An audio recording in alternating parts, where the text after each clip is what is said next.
Hey, we're back again. Here we are, talking to you about good mental health. The Clay Whales, me and old dad over here.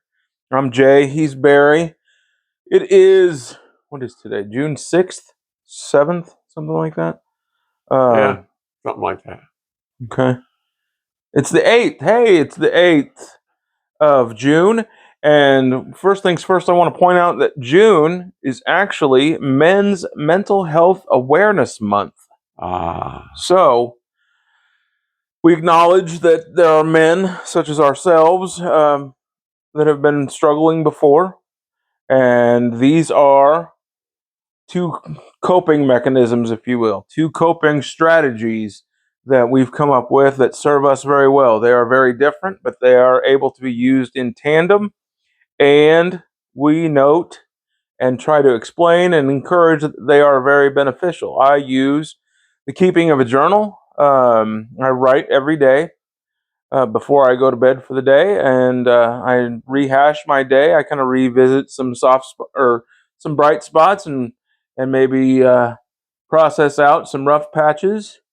Pops uses dreams in the Gestalt therapy style of dream interpretation, if you will.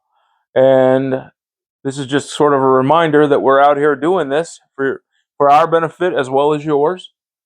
And there you have it. So I'm going to let Pops talk to you about what dreams he's been working on. okay, here you go. Dreaming is what my thing is. Dreaming, dreams. We all dream. Everybody dreams. People say that they don't remember their dreams, and so they just kind of go away. But the point is there that they acknowledge that they do dream, and we all dream. And what it is, it's an instinct. It's a mechanism. I don't know how. We have it in our mind, in our brains, to help us live life, to be safe, to make good decisions, to be a healthy individual. And that's why we have dreams. So, what I do, here's a little notepad like I have every night. I put it by my bed and a pen. And if I wake up in the night or in the morning and there's a dream that I've had where I'm standing by a tree or walking down the street or whatever, I make a note. And so then when I wake up in the morning, of course, then I see the note. Ah, yes, that was what that dream was. So it's all about good mental health and you helping you. I'm going to talk about a couple that I've had before. I had one where it was like a kiss from God. And here's the message. Here's the dream. The dream was I was sitting in a chair just like I'm doing now. And I suddenly felt a kiss on the back of my head. What? What could that be? And that was the dream. So I write that down. Kiss from God. And in the morning, I get my notepad. And then later in the day, sometime that evening, I go to a quiet little place by myself and I stand there, close my eyes, and step into my dream. And I'm acting out my dream now, which is what you have to do. So I pretend and see and visualize myself sitting there, and I feel this, so I turn around. And what I have before me is a table. And at the other end of the table are 4 or 5 people. And I have no idea what this is about yet. I said, well, who are you guys? And each one of them said something like, one of them, it said, I am you. I'm your interest in writing. Well, that's pretty good. I'm your interest in art. The third said, I am you who likes to be with people. And the point of it all is a message to me that I have these skills and abilities and interests that are useful and valuable. And so my job consciously right here, me at that point, was to take advantage of that and acknowledge it and appreciate it and take advantage of it. I mean, if I like art, well, then let's do some art.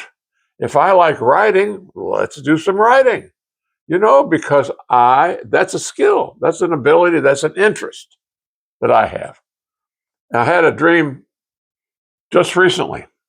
Now, Jay and I have talked about good mental health and journaling. He does journaling a lot. I do too, a little bit. But the dream was I was in a room and the floor had weak spots in it, like termites or like dampness from flooding or something like that. Anyway, there I am, standing in a room. There's wooden floor, and some of the spots aren't. You don't step there because you might fall through the floor. That was the image in the dream, because dreams are always weird, and they're always strange, and they're always a story. Like, how did I get into the room? I have no idea what that is. Anyway, there's the dream. So I went someplace. I went to my utility room, which is over by the washer and the dryer in my back room there, and close my eyes, step in, and the message I get is concentrate on dreams. If I start talking about journaling and going to around and visiting and all that sort of thing, if I do other things, I'm weakening my message, because my message is about dreams. And that's what I want you to do. I want you to take advantage of your dreams. It's a gift. It comes with the package. I like to say that. You, me, everybody dreams. Now, why? Well, my experience is that it's valuable. It's your mind talking to you, my mind talking to me. That's how it works. That's how it works. So take advantage of it. I'll let Jay talk about some journaling now. Okay. What we're talking about, these two things, these two processes, as we've mentioned before, they're related to one another. They really are. Pop says that your dreams are your brain talking to you at night. I'm asking you to pay attention to what you're saying to you, and or the world around you is saying to you while you're wide awake. Um, Ultimately, though, what we've said, both of us, is that we're trying to make sure that we're getting good information from ourselves. We're saying nice things to ourselves. Absolutely. We're communicating well with ourselves and with the world around us, with the universe, even. Um, with that in mind, I'll tell you a story, because Pop says he has a focus, and his focus is on dreams, right? I don't have a focus. I'm just all over the map because I think it's all valuable. I think every experience that you can get a hold of is something that can teach you something that you can benefit from, something that you can see some value in, something that can show you something that you wouldn't see necessarily without really looking for it. I was at breakfast this morning. I went out to a little diner, and this guy was talking to his buddy, and I wasn't trying to eavesdrop necessarily, but they were talking about getting ready to retire. They were, a decade or so older than me. And so this guy was obviously very blue collar, hammer swinging type guy. And he said, I don't know how to stop, because you can't just stop. You can't just work all your life and then stop. That's how people die, is what he said. Something like that. And I appreciate that, but that's an awful broad brush to paint with, I would say.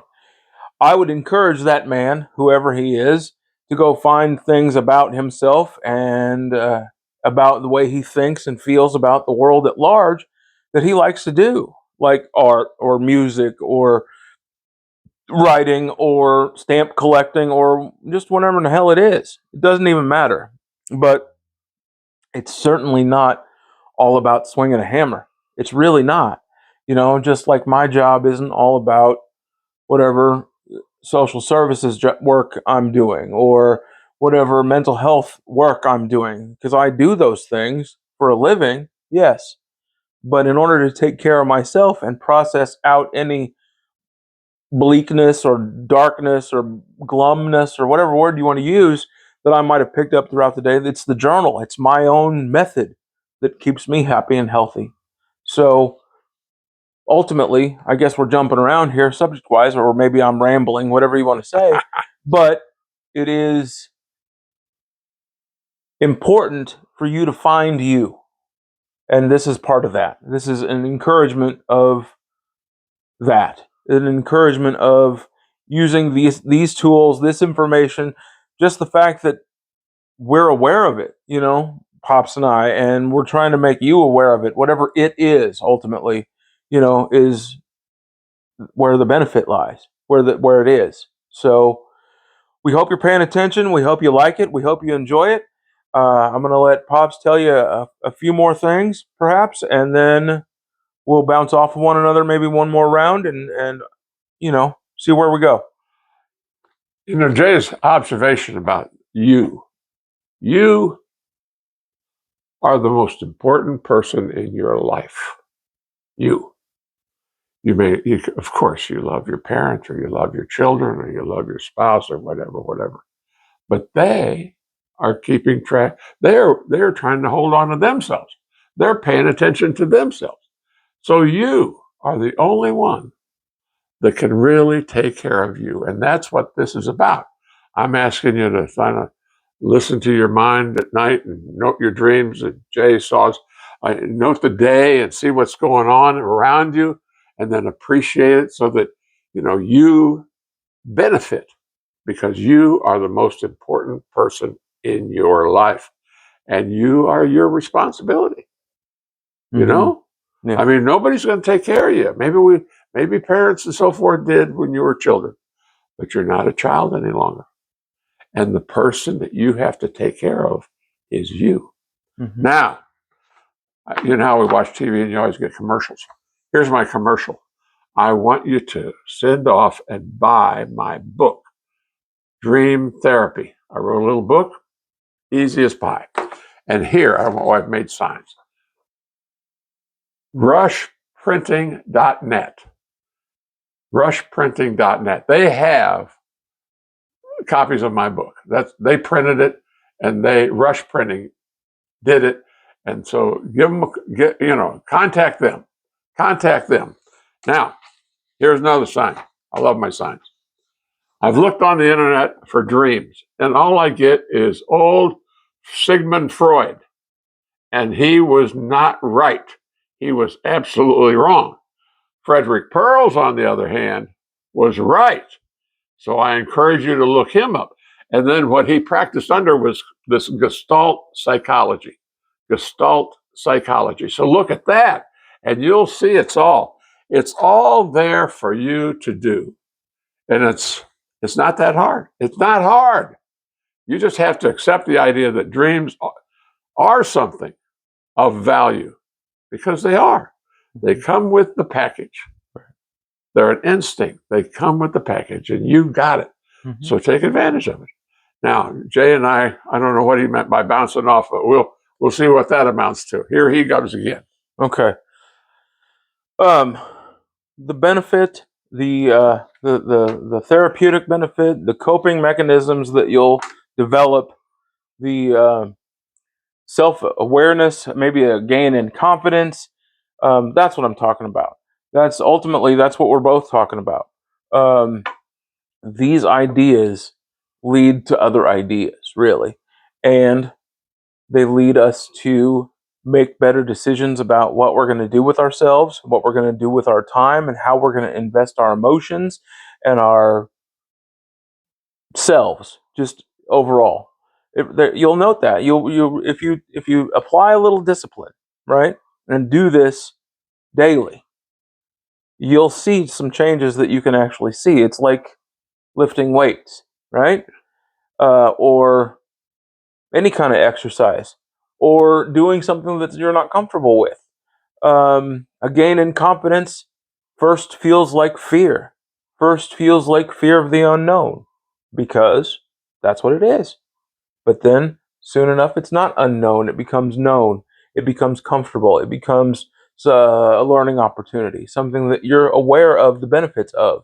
So that's what we're asking you to do. We're asking you to take a chance and step forward into these processes, and you'll see that they'll benefit you. So, with that in mind, we'll ask you to do that, and we'll see you next time. All right. Bye-bye. Take care.